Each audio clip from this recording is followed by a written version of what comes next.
یہ نام ہمارے ابا حضور نے رکھا تھا. آپ کے والد محترم ہمارے ابا حضور کے مرید تھے. ہم نے وہ زمانہ بھی دیکھا ہے. تب تو آپ کو وہ پھلوں، سوکھے میووں اور نوار دانتوں سے بھرے ہوئے تھال بھی ضرور یاد ہوں گے جو ابا حضور کے مرید ان کی نظر کیا کرتے تھے. ابا وہ سب غریبوں میں تسکین کر دیتے تھے. ابا سے بھی سنا ہے کہ ایک بار ہمارے لیے بھی ایک بڑا سا توشہ بھجوایا تھا کہ زلیخا کو دے دینا. بیگم، انہوں نے پریشانیوں سے بھرا ہوا یہ ایک توشہ بھی تو آپ کے حوالے کیا تھا. ہاں، جس نے آپ کو سوائے غموں کے اور کچھ نہ دیا. مولانا صاحب، ہمیں آپ سے کوئی شکایت نہیں ہے. بیگم، کیا آپ کو کبھی اس بات کا افسوس نہیں ہوتا کہ آپ کو ایک ایسا شوہر ملا جس کا ایک قدم جیل میں ہوتا ہے اور دوسرا گھر سے باہر؟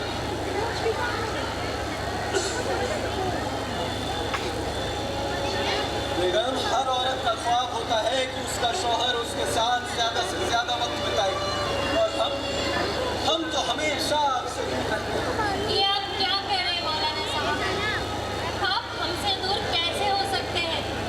آپ تو ہمیشہ ہمارے دل میں رہتے ہیں. جب بھی آپ کے دیدار کی خواہش ہوئی، ذرا سی گردن جھکا لی اور آپ کا دیدار ہو گیا. بیگم، کب تک آپ ان باتوں سے اپنا دل بہلاتی رہیں گی؟ اگر ہمارے اختیار میں ہوتا تو ہم کبھی آپ کو عذاب زندگی کے اس بوال میں مبتلا نہ کرتے. آپ کی زندگی کا فیصلہ ایک ایسے آزاد سے ہو رہا ہے جس کی سانسیں تک فرنگیوں کی قید میں ہیں.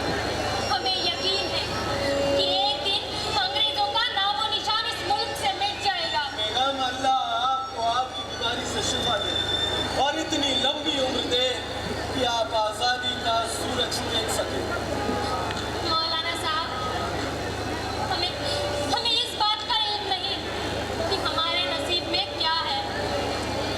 آج ہم ہیں، کل رہے نہ رہے. بیگم، ایسی باتیں نہ کیجیے، ہمارا دل تڑپ اٹھتا ہے.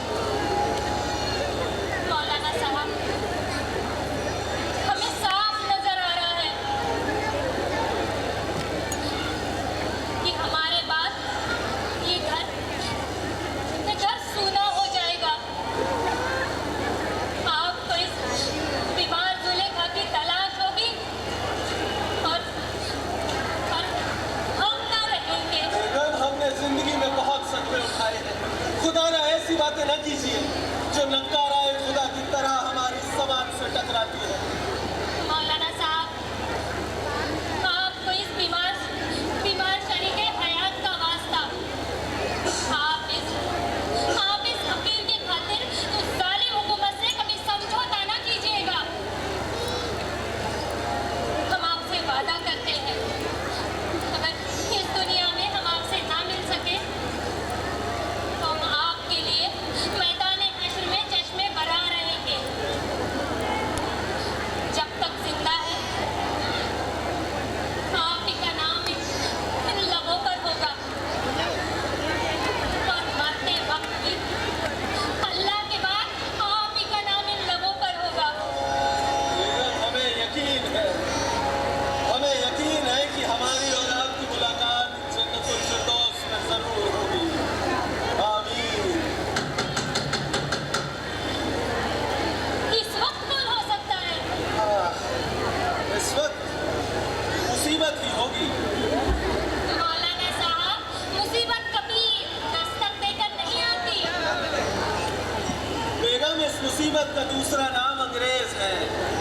یہ ضرور انگریزوں کی پولیس ہے جو ہمیں گرفتار کرنے کے لیے آئی ہے. یہ بھی کوئی گرفتاری کا وقت ہے؟ بیگم، انگریز دور حکومت میں گھڑی کی سوئیاں الٹی گھوم رہی ہیں. آپ پردہ کر لیجیے. ہاں،